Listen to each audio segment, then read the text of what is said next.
तो आइए आज फिर मैं आप सबको महाभारत की एक बड़ी ही रोचक भरी कहानी सुनाऊंगा जो कि द्रुपद से द्रोण का प्रतिशोध की है।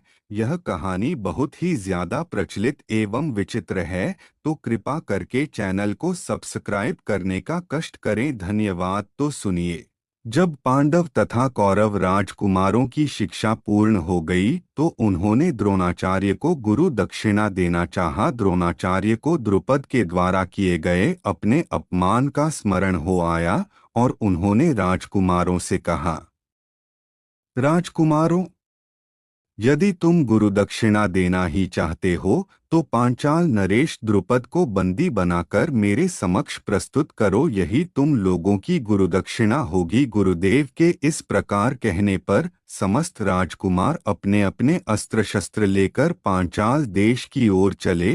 पांचाल पहुंचने पर अर्जुन ने द्रोणाचार्य से कहा, गुरुदेव, आप पहले कौरवों को राजा द्रुपद से युद्ध करने की आज्ञा दीजिए। यदि वे द्रुपद को बंदी बनाने में असफल रहे तो हम पांडव युद्ध करेंगे। गुरु की आज्ञा मिलने पर दुर्योधन के नेतृत्व में कौरवों ने पांचाल पर आक्रमण कर दिया। दोनों पक्षों के मध्य भयंकर युद्ध होने लगा, किंतु अंत में कौरव परास्त होकर भाग निकले। कौरवों को पलायन करते देख पांडवों ने आक्रमण आरंभ कर दिया। भीमसेन तथा अर्जुन के पराक्रम के समक्ष पांचाल नरेश की सेना हार गई। अर्जुन ने आगे बढ़कर द्रुपद को बंदी बना लिया और गुरु द्रोणाचार्य के समक्ष ले आए।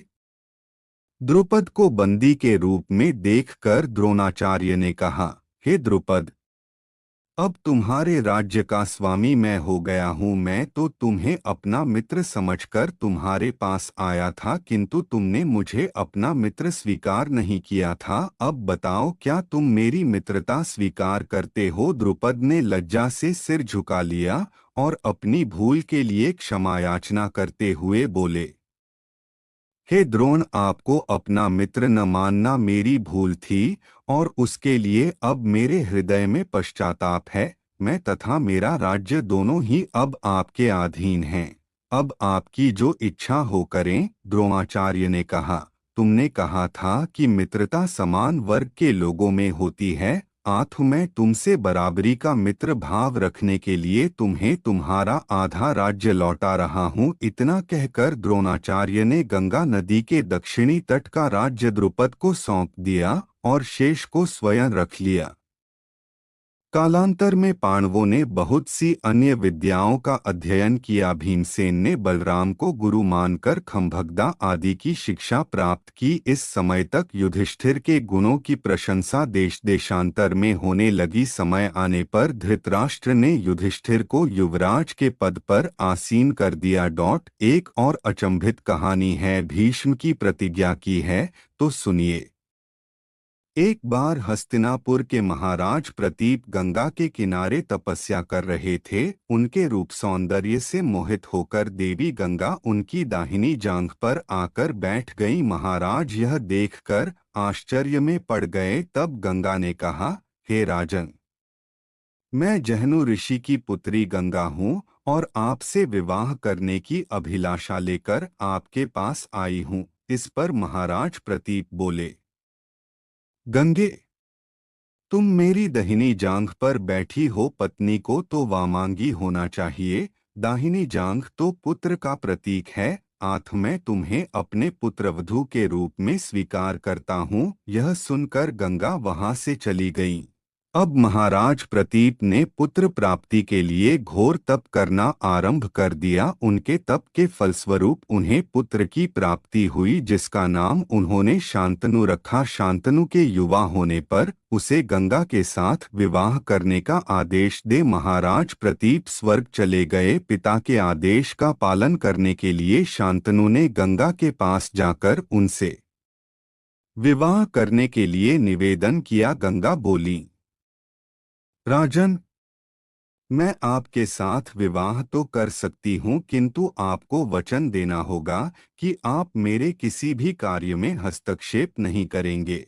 शांतनु ने गंगा के कहे अनुसार वचन देकर उनसे विवाह कर लिया। गंगा के गर्भ से महाराज शांतनु के 8 पुत्र हुए, जिनमें से 7 को गंगा ने गंगा नदी में ले जाकर बहा दिया और अपने दिए हुए वचन में बंधे होने के कारण महाराज शांतनु कुछ बोल न सके। जब गंगा का 8वां पुत्र हुआ और वह उसे भी नदी में बहाने के लिए ले जाने लगी तो राजा शांतनु से रहा न गया और वे बोले, गंगे, तुमने मेरे 7 पुत्रों को नदी में बहा दिया, किंतु अपनी प्रतिज्ञा के अनुसार मैंने कुछ न कहा। अब तुम मेरे इस 8वें पुत्र को भी बहाने जा रही हो। मैं तुमसे प्रार्थना करता हूँ कि कृपा करके इसे नदी में मत बहाओ। यह सुनकर गंगा ने कहा, राजन, आपने अपनी प्रतिज्ञा भंग कर दी है, इसलिए अब मैं आपके पास नहीं रह सकती। इतना कहकर गंगा अपने पुत्र के साथ अंतर्ध्यान हो गई। तत्पश्चात महाराज शांतनु ने 36 वर्ष ब्रह्मचर्य व्रत धारण करके व्यतीत कर दिए। फिर एक दिन उन्होंने गंगा के किनारे जाकर गंगा से कहा, गंगे, आज मेरी इच्छा उस बालक को देखने की हो रही है जिसे तुम अपने साथ ले गई थीं। गंगा एक सुंदर स्त्री के रूप में उस बालक के साथ प्रकट हो गईं और बोली, राजन, यह आपका पुत्र है तथा इसका नाम देवव्रत है। इसे ग्रहण करो। यह पराक्रमी होने के साथ विद्वान भी होगा। अस्त्र विद्या में यह परशुराम के समान होगा। महाराज शांतनु अपने पुत्र देवव्रत को पाकर अत्यंत प्रसन्न हुए और उसे अपने साथ हस्तिनापुर लाकर युवराज घोषित कर दिया।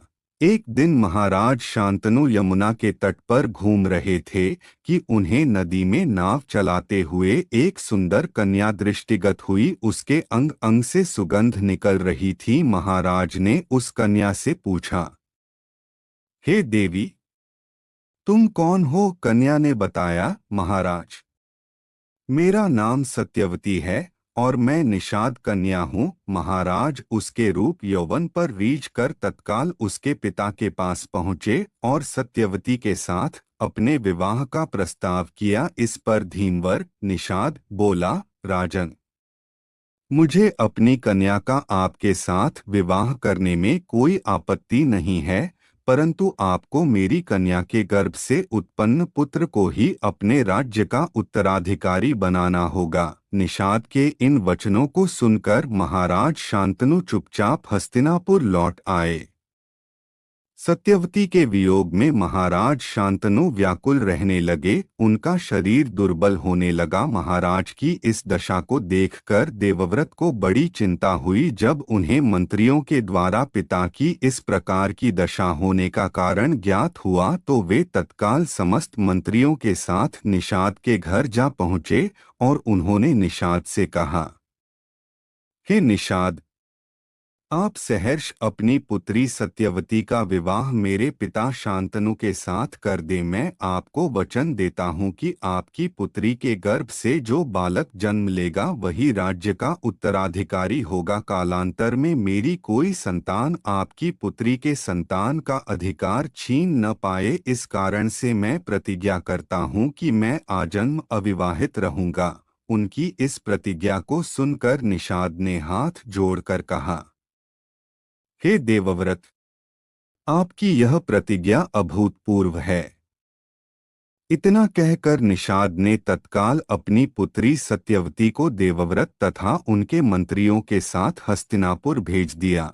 देवव्रत ने अपनी माता सत्यवती को लाकर अपने पिता शांतनु को सौंप दिया। पिता ने प्रसन्न होकर पुत्र से कहा, वत्स, तूने पितृभक्ति के वशीभूत होकर ऐसी प्रतिज्ञा की है जैसी कि न आज तक किसी ने किया है और न भविष्य में करेगा। मैं तुझे वरदान देता हूँ कि तेरी मृत्यु तेरी इच्छा से ही होगी। तेरी इस प्रकार की प्रतिज्ञा करने के कारण तू भीष्म कहलाएगा और तेरी प्रतिज्ञा भीष्म प्रतिज्ञा के नाम से सदैव प्रख्यात रहेगी। गंगा ने स्वयं का परिचय जहनु ऋषि की पुत्री के रूप में दिया, जबकि वे हिमालय पुत्री थी। मैं अच्छी प्रकार से जानती हूँ कि पाठक अवश्य यह समझते होंगे कि गंगा ने ऐसा क्यों कहा, किंतु यह भी हो सकता है कि कुछ पाठकों को ज्ञात न हो कि गंगा जहनु ऋषि की पुत्री कैसे हुई। अपनी इस जिज्ञासा को शांत करने के लिए अगली कथा पढ़ सकते हैं। ऐसी ही अच्छी कहानी देखने के लिए हमारे चैनल को सब्सक्राइब करें तथा बेल आइकन को दबाएं ताकि नई कहानी आप तक सबसे पहले पहुंचे। धन्यवाद।